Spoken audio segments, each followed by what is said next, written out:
Hi, I'm Bill Cook, Greenlee County Cooperative Extension in Duncan, Arizona. Today we're going to spray a few weeds. I thought this would be a good chance to talk about mixing and the concerns. So whenever we're spraying anything, the first thing we need to do is read the label. Whatever we're spraying, make sure we have appropriate protection. And we want to kind of look around and be sure that whatever we're spraying, whether it's a weed or an insect, that we're spraying it in the appropriate way at the appropriate point in its life cycle.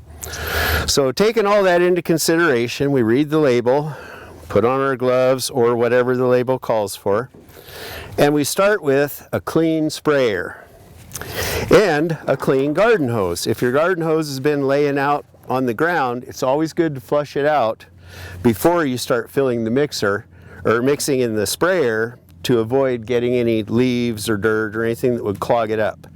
So here we are, we've got a clean hose, we've got a clean sprayer.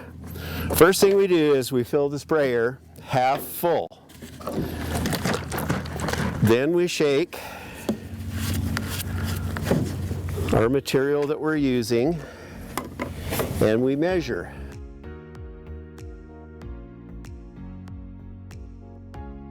Close the container tight, and then what we'll do, being half full and containing our material, we will rinse the measuring cup.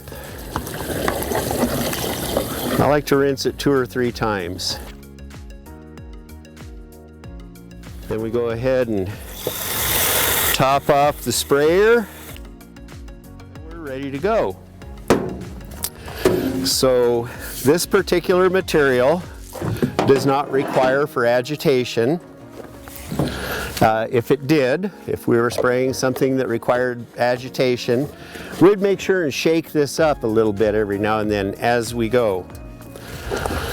So having mixed it and filled it, we're going to give it one last shake and we're going to put it on and we're going to go to town on spraying.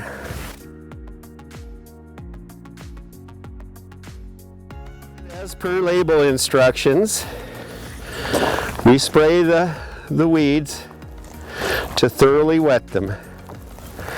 And that's all there is to it. And then of course when we're done, we'll wash this out again.